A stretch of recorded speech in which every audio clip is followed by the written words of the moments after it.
All right, you guys, happy Monday. And let me just start by saying you are not going to believe me. It's one of those episodes where I have to promise you guys ahead of time that I'm definitely telling the truth. You can look it up yourselves because you're going to think, how could it be so? And of course, it's about Brigitte. And it also involves another man with a very particular skill set, I would say, involving my lawsuit. And when I tell you what this man is known for, you're just going to pass away. That's how I felt when I was reading into this. I was like, I'm done here. Also, Dan Bongino is in the news. He is the deputy director of the FBI. He was trending over the weekend for sending a tweet that essentially was signaling that he saw something in the deep state that has scared him, and everyone's wondering what it is. I have an idea of what it might be, so let's just go ahead and say the quiet part out loud. Welcome back to Candace.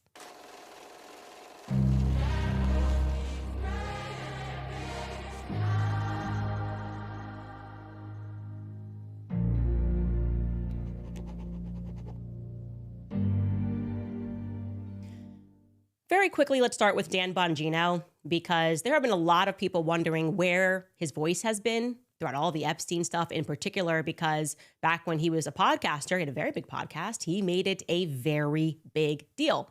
He's like, we need the Epstein files. We have to release the Epstein files. A lot of people are circulating old clips of him and Kash Patel demanding that the files be released. And suddenly we get this, oh, never mind, whiplash. Nobody wants the files released. Everybody move on. And people are going, wait a minute, Dan Bongino, we trusted you. We listened to you. We listened to your podcast for years. Why aren't you speaking out? Suddenly, he gets pulled in to become the deputy director of the FBI, and people are wondering if what happens when you join the deep state is that you become a part of its apparatus. The Epstein fumble happens, and people are waiting, crickets. Suddenly, over the weekend, he rather mysteriously tweeted this. He tweeted, during my tenure here as the deputy director of the FBI, I have repeatedly relayed to you that things are happening that might not be immediately visible, but they are happening. The director and I are committed to stamping out public corruption and the political weaponization of both law enforcement and intelligence operations. It is a priority for us. But what I have learned in the course of our properly predicated and necessary investigations into these aforementioned matters has shocked me down to my core. We cannot run a republic like this. I'll never be the same after learning what I've learned. We are going to conduct these righteous and proper investigations by the book and in accordance with the law. We are going to get the answers that we all deserve. As with any investigation, I cannot predict where it will land, but I can promise you an honest and dignified effort at truth, not my truth or your truth, but the truth. God bless America and all those who defend her. Respectfully, Dan. So what is it that Dan Bongino has learned or Dan Bongino has seen as a part of his investigations that have shocked him to his core, that it's made him come out and say, I will never be the same again? Me and my team were debating it, different directions. They think maybe it has to do with his investigations pertaining into the Russian collusion hoax. There's some indication of that. He retweeted an article pertaining to the Russian collusion hoax shortly thereafter. A 2016 intel report regarding the Kremlin preferring the GOP over Dems. And now it says, that's not the truth. But is that really going to shock him to his core? If you find out that the deep state lied about Russian collusion, which we already know, is that enough to make you go, I will never be the same after learning this? No, we know they lie. We know they lied about Hunter Biden's laptop, right? And a bunch of them signed on and said, it's totally Russia. It's Russia's fault. It's always Russia's fault. Yeah, we get it. If all else fails, blame Russia. I am hoping that he's just going to come out and be like, hey, the world is run by sexual deviants. They're in our government, this government, everybody's government has got them. Because that's kind of what makes the most sense for me, especially in the context of everything that we're learning about Epstein and this huge cover-up, Ghislaine Maxwell, what's going on in France, Brigitte, Macron, Emmanuel suing Candace Owens because she's getting close to finding out what exactly. Perhaps that all of it's really connected. Epstein, Brigitte, Ghislaine. Suddenly the world seems to be dialed into that fact. And things are reaching a bit of a fever pitch, which brings me to a really crazy story, you guys. Obviously, we are globally viral. Everyone is watching the Becoming Brigitte series. from here to Tokyo and everywhere in between, trying to figure out what on earth has happened. What on earth has that woman said in Tennessee that has caused the sitting president of France to sue her all the way in the United States? What's going on here? Well, in France, obviously, Brigitte is hitting the ground hard, or sending people out, rather, to hit the ground hard and basically try to spin why it is that they're doing this, right? The French press is obviously terrified to speak about this issue in any way other than signaling that it's a conspiracy. And Brigitte had someone close to her, close to the office, a man named Eric Dupond-Moretti, speak on her behalf about this case. He has declared this to be a state issue, right? This could potentially bring the French Republic to its knees. And that is what he is communicating in this interview. He's sitting down with the journalist, and it's like, why would you sue this podcast in the United States? Well, just so you know, he's about to clarify, this is a state issue. And he comes up with this utterly demented logic as to why it's a state issue. I'm not going to read his entire back and forth. You can find it on Xavier Poussard's X, but I'll read you a portion of it because it's quite funny, actually. This is his theory. He's sitting down with Sophie Nomeyer, and she says to him, "You make the connection with Candace Owens, who herself is known for being a far-right blogger." Eric responds, "The reality is that the man named Poussard will export his rumors across the Atlantic, and it's Candace Owens who will gather them. And not only will she gather them, but with unimaginable firepower, she will spread them." Sophie asks, 7 million subscribers. Eric says, 7 million subscribers. And what we see, and it's probably a coincidence, is that first of all, she supports Marine Le Pen against the president of the Republic. She said, "I don't understand why the French didn't elect Marine Le Pen. Whatever. But above all else, she is close to Marion Maréchal." Now, for those of you guys who don't know who Marion Maréchal is Marine Le Pen. That's her niece. So Marine Le Pen is the person that Emmanuel Macron ran against for president. And he is correct. I think way back when it went down, when he was running, I did say that French should elect the conservative, because I'm a conservative. Anyways, he's now going, her niece, Marion Maréchal. Candace knows her. And so Sophie asks him, how do we know? And Eric replies, because Marion Maréchal, in reality, is going to have Candace speak at a right-wing convention that she organized in September of 2019. Marion Maréchal, her account, forgive me, is one of 98 accounts that is followed by Owens. Maréchal invited her followers to follow Owens, and then they make the Charter pilgrimage together after Owens converted to Catholicism. Sophie's not following him. He's like, okay, I don't understand. You're saying that Candace spoke at a random convention in Paris. Marion Maréchal was there. They follow each other on social media, and Candace converted to Catholicism. What does that have to do with anything? And now he's mentioning the Charter pilgrimage, I did that Catholic pilgrimage. This is true in France.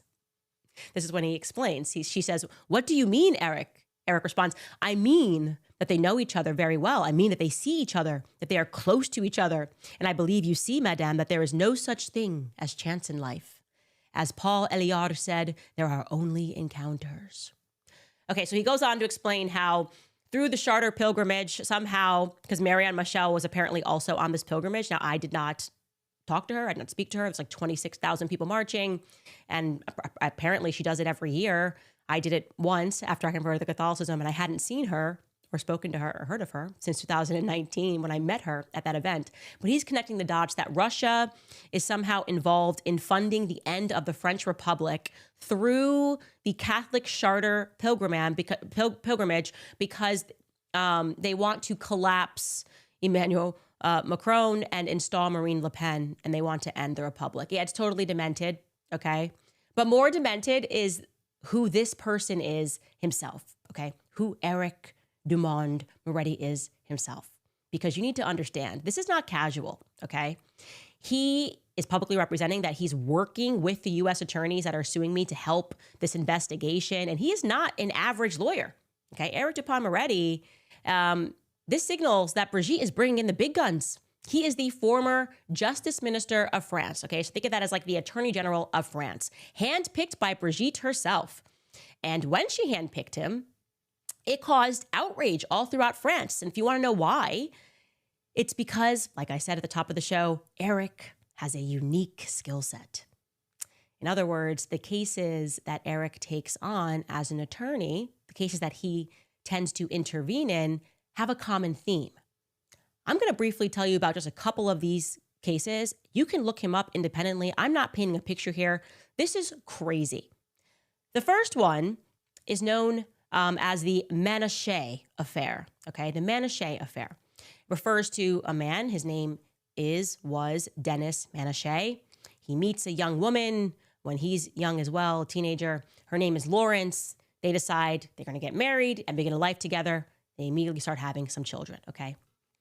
Now, Dennis Manouche is a very skilled engineer. He climbs the ladder at an automobile company and he becomes a senior executive. Him and Lawrence have 5 children, and I'm going to make it very easy for you because I'm going to put together a chart so that you can follow the story. They have 3 girls. Virginie, she's the eldest. She's born in 1981. And then they have Betty, and they have a daughter named Samantha. They also have 2 boys. Their names are Tony and Dimitri. You can keep this up, Skylar, as I keep talking, just so they can follow this. Okay, so Lawrence, his wife, apparently, she just loves to spend money, okay? And Dennis is happy to allow her to spend money so long as they come to an understanding together. And that understanding is she can spend, he won't ask questions, so long as she looks the other way while he rapes their daughters. I'm not kidding, okay? Viewer discretion advised, okay? Listener discretion advised. This is the agreement that they come to. And so he begins to do this in earnest to Betty when she's just 8 years old. Virginie witnesses it. They both go to their mother, and their mom just ignores it because this is the agreement. Betty, okay, that is the younger sister, becomes pregnant from her father 3 times between the ages of 13 and 18 years old. And each time they take her to a different hospital because, you know, she's got to get an abortion, but they also want to avoid any suspicion. They want the hospital to think that she's just like, you know, a girl that sleeps around a lot, a teenager that sleeps around. So they go to 3 different hospitals. Needless to say, it's not just physical abuse. The father is also psychologically abusive. He decides to treat Betty, the one who's been pregnant 3 times, as like the hoe of the family. He has a favorite. Virginie is his favorite. He refers to her as the Duchess. But Betty, he can't stand her. He calls her fat. He calls her ugly. He threatens her and also her mother repeatedly. Like there was this incident where he found a cigarette butt, just to give you an idea of like who he is. He finds a cigarette butt on the ground where they live. And he's like, which one of you is smoking? So he like takes them to the woods and just holds like a rifle to their faces. Betty and the mother, that is, not the Duchess, Virginie. Also, if you're wondering like where are the sons in this story, he actually makes them live in a shed on the property. Totally separate. They're not allowed to be in the main house. And he does that for 2 reasons. One is because he wants to keep the sons in the dark regarding the repeated rapes of the daughters, but also because he's very jealous. He doesn't want any male competition in the house where he's living with his wife and his daughters. So he just keeps the sons away, annexed down at the shed. Anyways, fast forward to the year 2000. Betty, the younger sister, is 16. Virginie is now 21, and Dennis decides to make Virginie, his daughter, the main woman of the household. So his wife, Lawrence, let's get that chart up again. His wife, Lawrence, is now relegated, kind of. He's like kind of treating her like she's maybe a daughter with Samantha. But Virginie, he takes her with him everywhere. Of course, they're not officially married on paper, but she's the woman of the household. He takes her to work every day at the automobile garage. She's also especially gifted when it comes to mechanics and engineering. And about a year later, Virginie, his daughter, falls pregnant with his child. And since she's the favorite, he lets her keep the child. So if you're following now, Virginie, his daughter, is about to give birth to his son. So he's the grandfather and the father of Nicholas, who you're seeing at the bottom here on this chart. She gives birth to a boy named Nicholas in 2002. It's going to get crazier. Betty, the younger sister, then turns 18, and she had tried to run away a few times when she was younger. You know, this is the sister that he shames. But by 18, she is able to escape, and she rings the alarm publicly. She files a complaint with the police She says, me and my sister have been repeatedly raped by my father from the time that I was 8 years old. We have been suffering at his hands. And the driving factor for what drives her into the police's arms is that she was fearful that her sister, the youngest one, Samantha, who at that time is just 4 years old, is going to suffer the same fate. So she finds the courage to report this. She tells the police that her mother, by the way, Lawrence, is complicit, and that sometimes her mother would plan these things and partake in them. I mean, it's really terrible, disgusting stuff, okay? Suffice it to say that Dennis and Lawrence are of course arrested, the mother and the father, and they are imprisoned until 2004, when their lawyers are able to secure their release until after the trial and the sentencing. And guess who gets brought into his legal team? Okay. Eric Dupont Moretti, guy who thinks I'm like colluding with Russia and taking instructions while I'm on a pilgrimage. Now, Dennis is his client. The father is his client. Dennis is a bit of a psycho, you might imagine. Despite being released and given instructions that he has to stay away from his daughter, he violates that because he just wants to be around Virginia. He's a little obsessed with Virginia, and he immediately begins asserting control over the family again. Now, if you're Eric, this isn't good for the lawyers unless you come up with something, a way to refashion what is happening in this family, right? And Eric Dupont Moretti is up for the task. Him and another lawyer that he's working with, Hubert Delarue, begin to spin everything that's happening as a tale of, wait for it, happy incest. Yeah, he is known, by the way, this guy Eric, as an ogre in France, the ogre of France. Because of this, he spins it as happy incest. He explains to the daughter that they need to get behind this idea, right? We're going to sell to the courts that you guys are a happily incestuous family. This is all consensual. So eventually the parents are sentenced to 8 years in prison for their crimes, but Eric Dupont fights for their sentences to be reduced in the appellate courts. He does this by getting Betty, the sister, to backtrack on her allegations. She suddenly is telling the appellate court that she was simply jealous of her sister, Virginie. She retracts her earlier claim of the father having raped her and instead says that her father and her sister, Virginie, were incestuous consensually. Now, I should also mention that this is all taking place in Amiens. Yeah. Sorry, guys. Amiens, where Macron was born and raised, and where Brigitte Macron was born and raised. They are the appellate court that is holding this trial that Eric Dumond is trying to convince about happy incest anyways.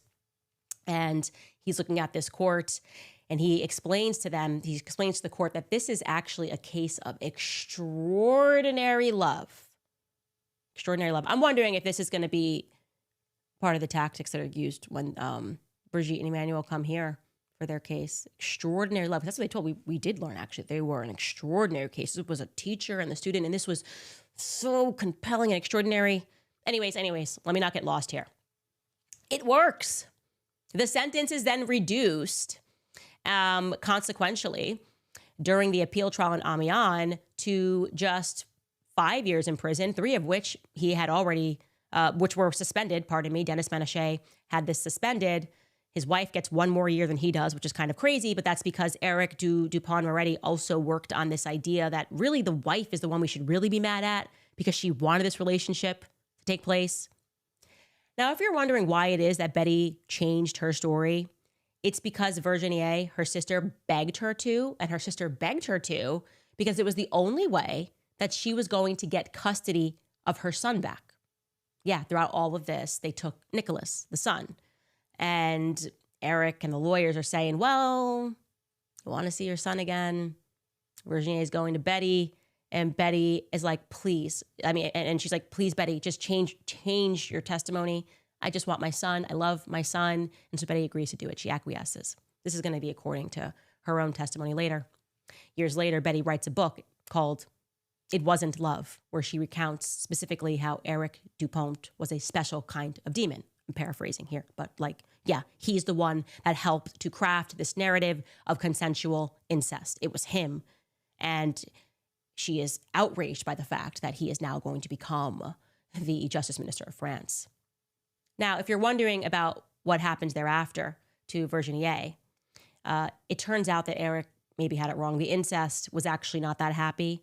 The story ends quite tragically. After being allowed to return to Virginie, thanks to the Amiens appellate court, Dennis is being judicially monitored, and Virginie reports that she is fearful and terrified of her father, fearful that he has it within him to kill her.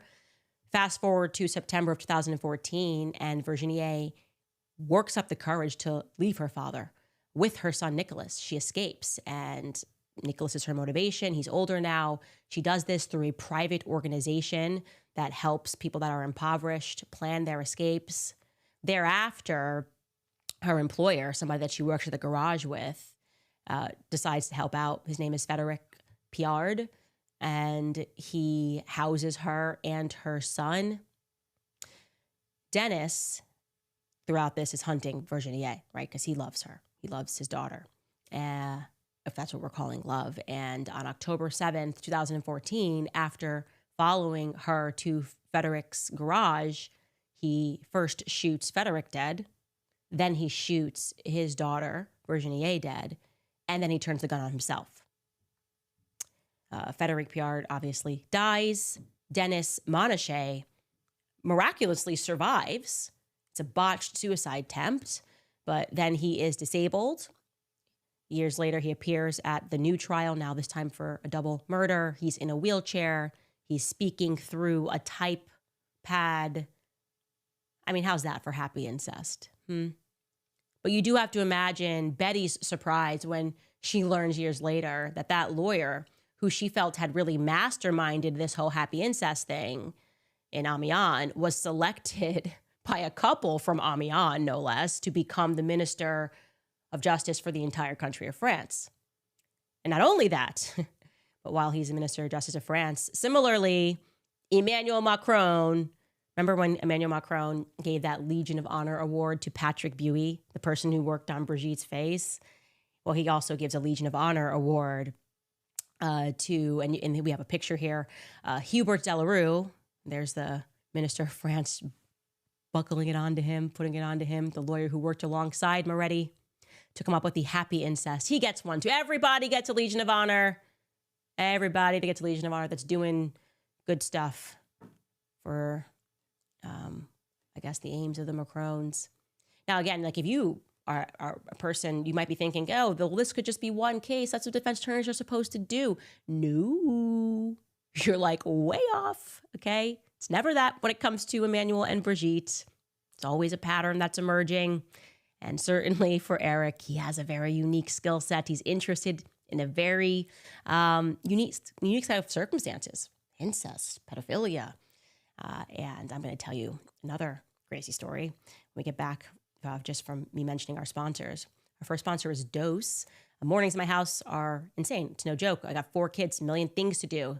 Somehow I'm still trying to show up as my best self. That's why I like to start my day with Dose. Dose is this powerful all-in-one wellness shot that helps support gut health, immunity, energy, and all the stuff that really matters when you don't have time to slow down. And let's be honest, when you've got a big family, slowing down isn't really an option. It takes me literally 5 seconds in the morning, and I feel the difference all day long. Dose for Your Liver was formulated to cleanse your liver of unwanted elements, aid digestion, and maintain your body's filter. Dose's clinical results showed lowering liver enzyme levels by 50% in most of their participants. 1 shot of Dose for Your Liver is equivalent to 17 shots of turmeric juice. Dose is gluten-free, dairy-free, sugar-free, and vegan. Stick with Dose and you will feel incredible benefits over time. More energy, better digestion, reduced bloating, healthier liver enzyme function, reduction in brain fog, better sleep. Right now, you can save 30% off on your first month subscription by going to dosedaily.com/Candace or by entering code Candace at checkout. That's dosedaily.co. Again, that's dosedaily.co/Candace or by using code Candace for 30% off your first month subscription.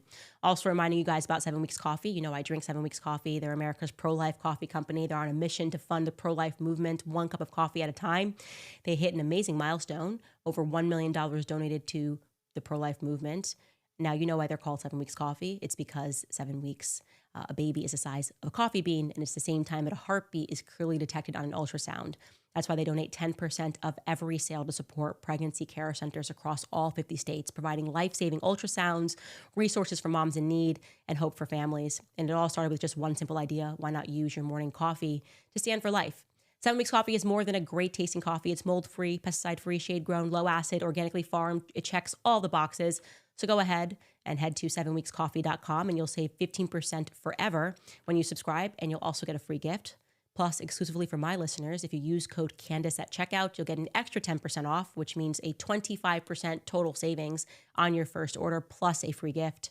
Remember that your order is going to go directly to helping support a network of over 1,000 pro-life organizations across the U.S. So go ahead and visit 7weekscoffee.com today. Use promo code Candace at checkout. Okay. By the way, what's really funny about this, starting this episode, is that someone in the chat, definitely one of like Brigitte's minions, Brigitte's dragons. It's like, you're going to talk about the Outreau case. I hadn't even gotten to that case, actually, because there's just so many to choose from. But now we're going to talk about the Outreau case. They're like, no, you can't. It doesn't matter what lawyers defend. Oh, but it's also interesting, isn't it? It's all so interesting. And I got to tell you, one of the things that really stands out to me about the Monochet affair, and you can go look into this yourself, Dennis Monochet affair, is the familiar locations. Amiens, the birthplace of the Macrons, Brigitte and Emmanuel. Then there's Pas-de-Calais, which he moves out to, which is like an hour away. Now, if Pas-de-Calais is sounding familiar to you, it's because that's where Emmanuel Macron, when we get into his biography, he almost ran for political office there. That's where he begins his career, but also where Brigitte begins her career as a press secretary of the Chamber of Commerce before then radically deciding to become a teacher. Then she teaches Emmanuel. It's all very convoluted. They're just in the same place all the time. Well, there was another case that took place in Pas-de-Calais. And I think this one, we're just going to go ahead here and pull up the Wikipedia, not get too much into the weeds here. But yes, the Outreau case refers to a criminal case of pedophilia, which took place between 1997 and 2000 in Outreau. Again, that's Pas-de-Calais. And it tells us here it was a long investigation which revealed an extensive pedophile network. Around 40 adults have been accused and around 50 children were potentially victims. Now, this wasn't just your average pedophilia because it was also incest. And it tells us that the trial took place in 2004, a criminal trial court in Pas-de-Calais, where 12 children were recognized to be victims of rape, sexual assault, corruption, minors, and pimping. 10 of the 17 accused adults are then sentenced to prison. But then there was this appeal trial that took place. And 6 of the 10 accused adults were acquitted, right? 4 of them not even having appealed, it says. 4 having not even appealed, and yet they were acquitted. Who could have done that? Guys, it's Eric again, this guy. Oh my, Eric. Eric again. And not only did he get some of these adults acquitted, he also then did the most press. Like they tried to like make these documentaries to make it seem like, oh, they were all, some of the parents were guilty of doing these things to their children. But, the other ones really were just swept up in all of it. If you scroll down, by the way, Skylar, to this Wikipedia section, go to the child victims viewpoint, because I want to read that. When you get down there, it's like, I know it's pretty long because there's a lot happening. Here we go. The child victims viewpoint here. It says, with the 2023 release of a television series about the case on France 2, one of the victims, a child of the main family of the case, named Jonathan Delay, called for a boycott. He alleged that the series constituted media manipulation by presenting adults as being the first victims of this affair. The series does not show that certain children, including Jonathan Delay, remain convinced that some of the acquitted were in fact guilty. It goes on to read that during the hearing, the behavior of Eric Dupond-Moretti, lawyer for the Outreau acquitted, and later the French justice minister, is also called into question. According to a rumor that reappeared during the France 2 series, he terrorized a 7-year-old girl who, out of fear, urinated on herself. Now, I'm going to let you know that his name is familiar because it's also in Becoming Brigitte, the book written by Xavier Poussard, and he tells the case about what Eric Dupond-Moretti did as we talk about this orbit that just is around the Macrons. And actually, Eric Dupond-Moretti was denounced virulently by psychiatrists for his methods. So what happened was they got all these adults, they were guilty, and then he went in to question the children, right? And yeah, an expert psychiatrist named Gerard Lopez, during a hearing at the National Assembly, said this. He said, quote, "You know that Mr. Dupond-Moretti questioned a 7-year-old child in Saint Omer for 6 hours. He questioned a 7-year-old child for 6 hours, and he found that child's testimony to be inconsistent. This is what changed the Outreau trial. Remember that this was a case in which all of the children were recognized to be victims. All of them, 12 out of 12. So you see, a guy like Dupond-Moretti should not be tolerated. I'm an expert and he does not scare me. I've been an expert on the assize of courts for 30 years. But imagine a kid, imagine little Delay, who's been through horrors, with this bear, Eric Moretti, yelling at him, and the president saying nothing at all." End quote. Yeah, like I said, you can go through all of the cases that he decides to intervene on, and the arguments that he makes and how he makes them and how he gets to that and how he gets these sentences reduced and gets people off. Now, in case you're like, Candace, this is kind of weird. Like, they're pedophilia, incest. Well, but at least we can say about Eric Moretti is none of these cases involve transgenderism. I'm kidding. Of course, there's cases that involve transgenderism. Right now, there's one going on. You can look this up. It's involving this Korean kid, Joachim Son-Forget. Joachim Son-Forget.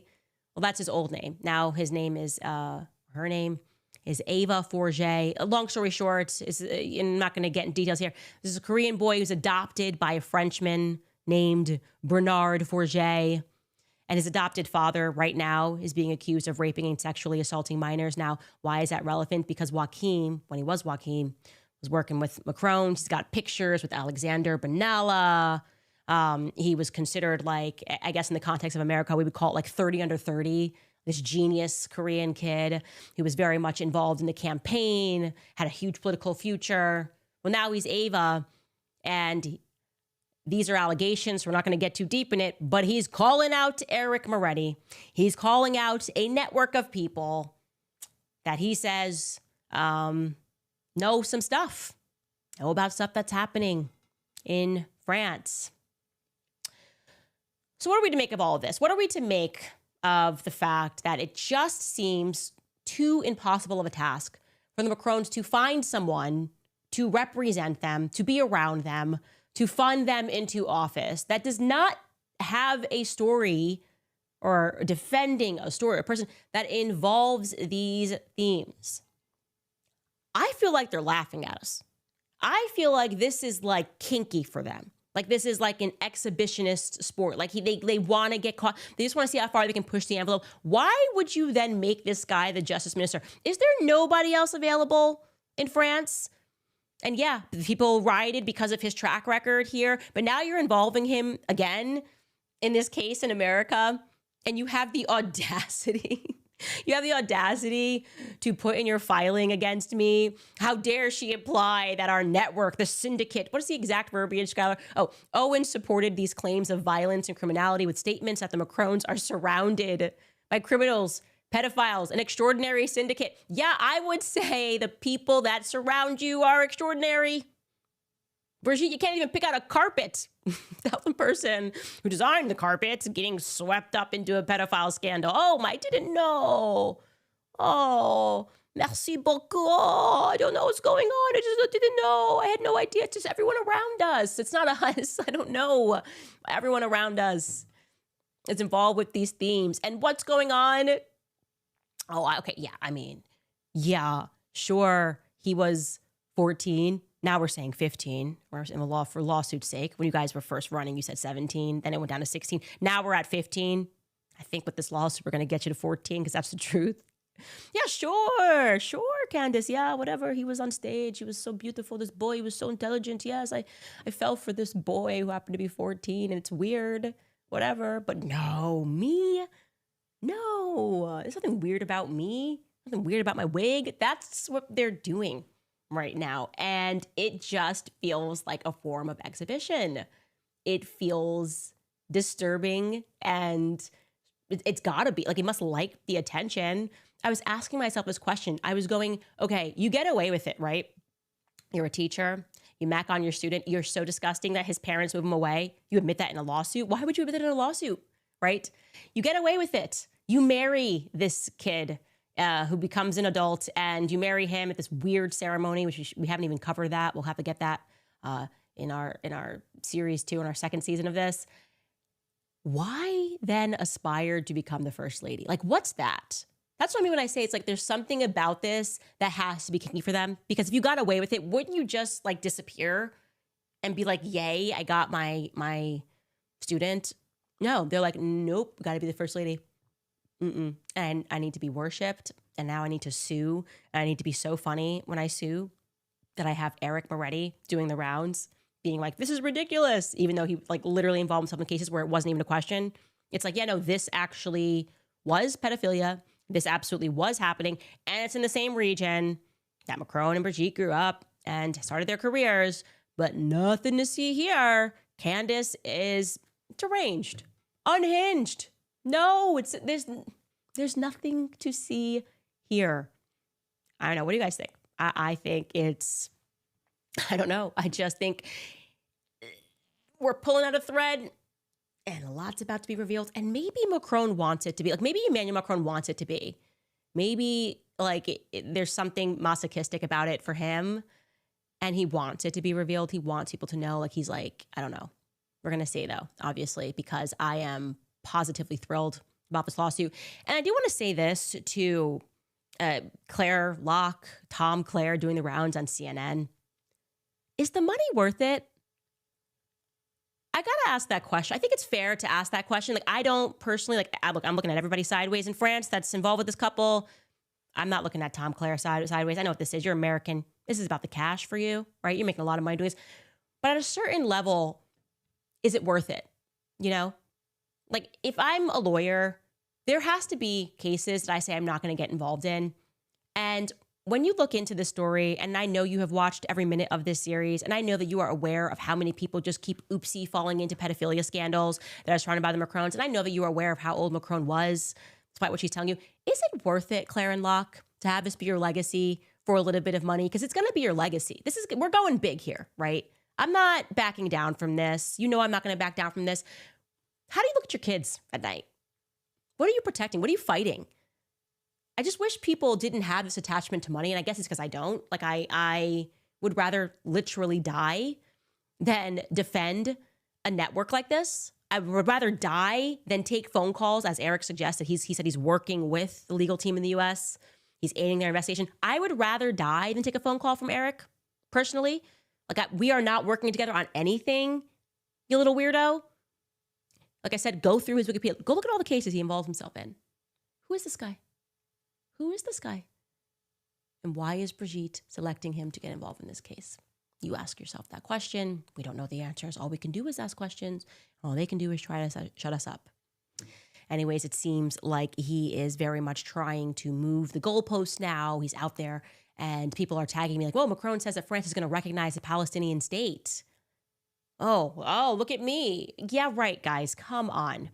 Now that you're seeing all these people do this 180 that are saying we're going to recognize Palestine as a state, first and foremost, Macron was pulled up through the ranks by the Rothschilds family. The Rothschilds family created the state of Israel. Macron has absolutely no power to do anything that the Rothschilds do not want done, okay? He is not recognizing Palestine as a state. He is signaling that, well, you know what? Netanyahu's almost done. That's what's happening. So people are pretending like they staked a moral position in this at the very end of this thing, pretending like they're committed to peace and that they're going to do the right thing to change the conversation. No, okay. If you have not figured this out yet, Macron is not in control of anything. I mean, when Trump was asked about Macron even saying that he's going to recognize the Palestinian state, Trump accurately said he has no power. He has no power. He's never had power in his entire life, okay? He just hasn't. And so do not take that as a sign that he's doing the right thing, or that anybody who's talking about, oh, we need to have peace in Palestine and this needs to come to an end. It means that Netanyahu is almost done with his ethnic cleansing and they're just trying to save face. And no one wants to save face more than Emmanuel Macron, who has embarked on a fight over here in the US, that is not going to end well for him or his husband. That's the reality of things. Anyways, want to get into some of your comments here. Oh, we are almost at 80,000 people watching live. What do you think? Is it just keep happening by accident? Could it be that everyone around you is kind of involved in this thing, but you just are surprised every time? Could it be that you handpicked Eric and it's just because he's a fantastic lawyer? I just want to see what you guys think. First, going to tell you about Pure Talk. How many times have you been told if it ain't broke, don't fix it? That's great advice for most things, but not so much for a cell phone. Over time, a phone's battery life fades. We know that the processor can't keep up, and it's been dropped one too many times. On top of that, fortunately, thanks to Pure Talk, your cell phone company is something that you can replace. When you make the switch to Pure Talk this month, they will give you a Samsung Galaxy A36 for free with a $35 qualifying plan, just $35 a month for talk, text, data, and a free Samsung phone with scratch-resistant Gorilla Glass and a battery that lasts all day, all on America's most dependable 5G network. Supporting companies like Pure Talk is a win-win. You win by cutting your cell phone bill in half. They win by hiring more Americans and helping more veterans. To make the switch in as little as 10 minutes, go to puretalk.com/Owens to get your free phone today.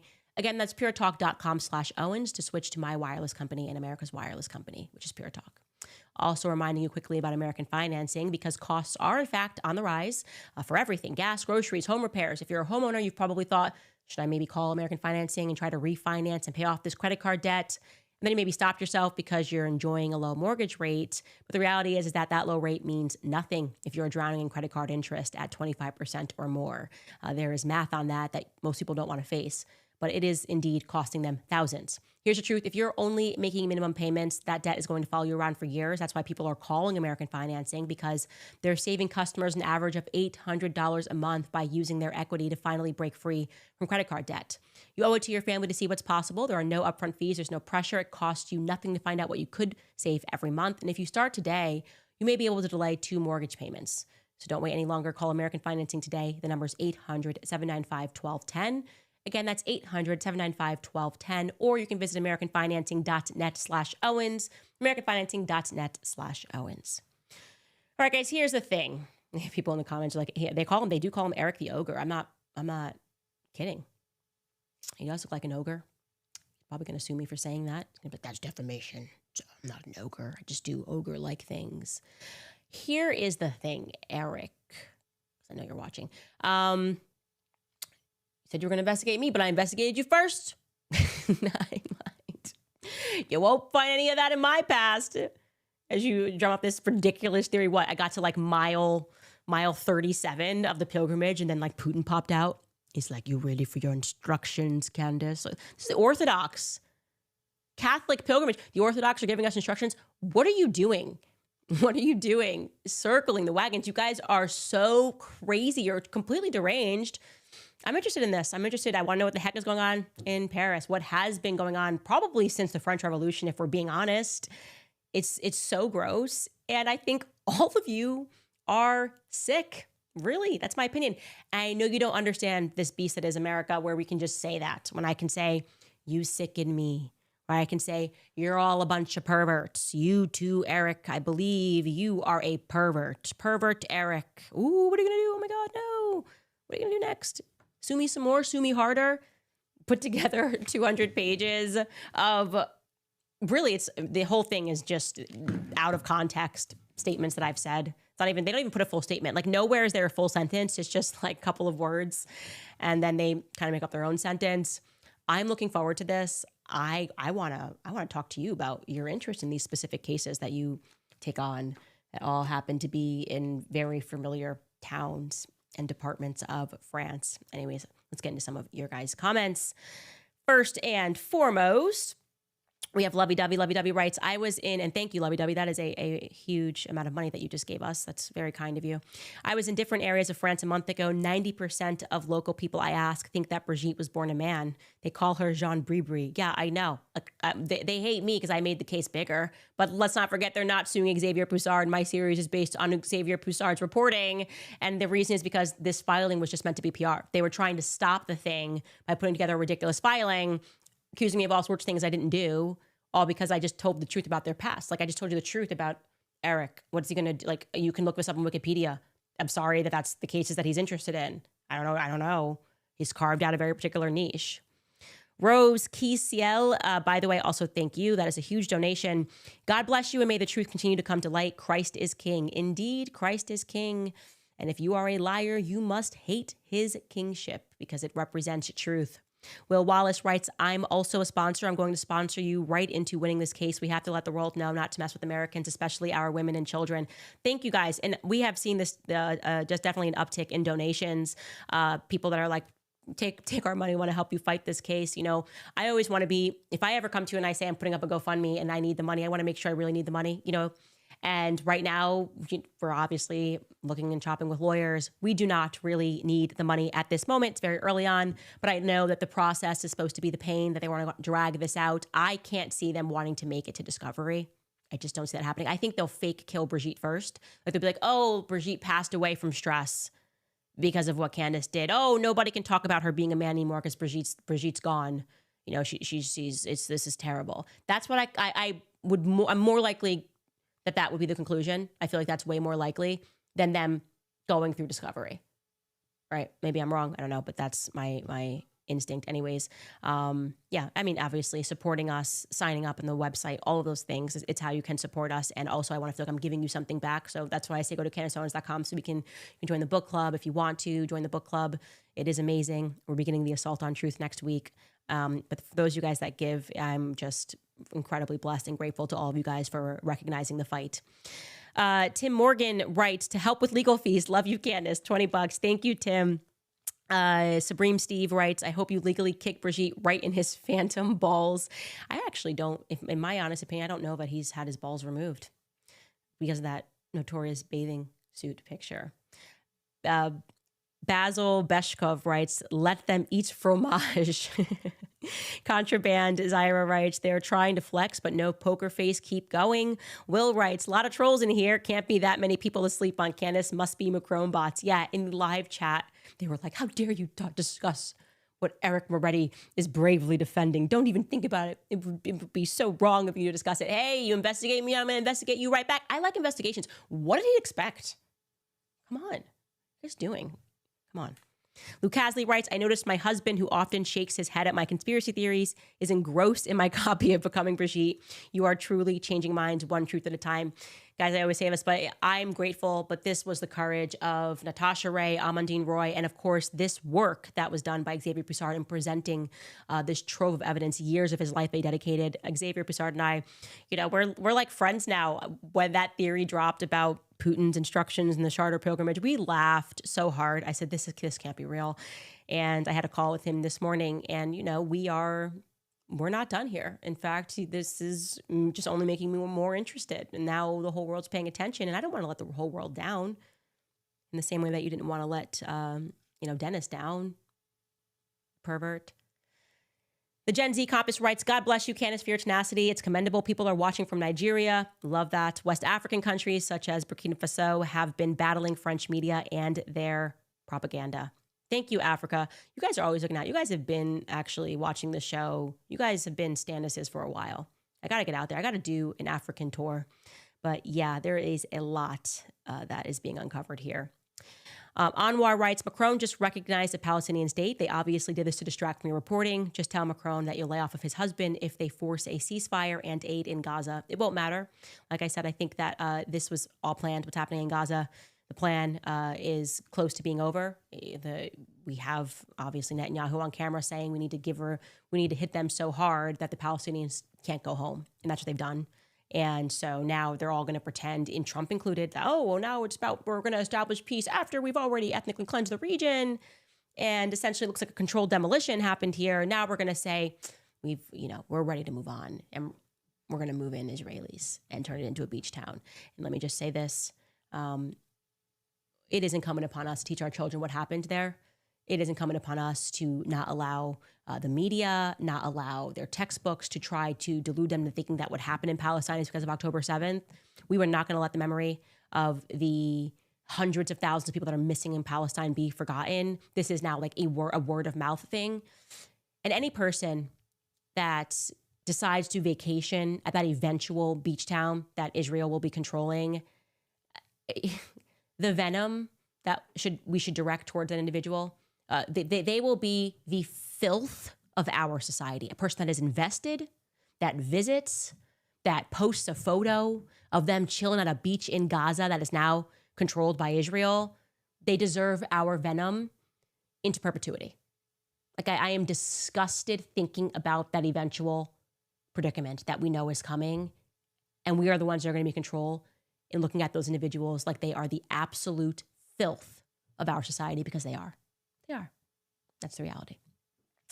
Lastly, moderator Marzi writes, Brigitte reminds me of Jill Biden and Kamala Harris. She craves power and control over the masses. It's scary narcissism that puts people's lives in danger. Yeah, particularly Macron's. We're going to have to sell free Emmanuel gear, because I don't think that was the first time he got whooped by Brigitte in his life. And we are still investigating. By the way, I want to say this to you guys. If you live in France and you know something and you would like to share it, you can email us tips@CandaceOwens.com. Maybe your granddad went to school, your grandpa, your grandfather, grandmother went to school and has a yearbook lying around. Maybe you know someone from Amiens who knows something and you want to share a photo. Maybe you've got a background. Could it be Brigitte? You've seen Jean-Michel Trogneau. Maybe you served in the military with Jean-Michel Trogneau, who has a military file. Maybe you were in Algeria when they were doing whatever they do in Algeria, according to Andre Gide. And nothing good happens there. Self-admitted pederast who Macron is apparently a fan of, included him in the portrait, his book, in his presidential portrait, because again, they're laughing at us. It's like an exhibitionist sport. But yeah, send us any tips at CandaceOwens.com. Wow, this person just gave $200 and didn't even put their name, just EVA. Said, thank you, we will not move an inch. We are with you. Thank you guys so much. Lastly, Medi writes, Candace, I'm a Moroccan living in France. I love Western values, freedom of individualism. You're an awesome force for good. You have it right. Please stick to your values. Oh, I will. Don't forget, my values cannot be swayed, not by a moment, not by money, and certainly not by a lawsuit. Thank you, Medi, again, because you just gave 70,000 quid. I mean, $70, I was going to say. 70 pounds. Thank you very much. All right, you guys, that is what I have for you today. We will see you tomorrow.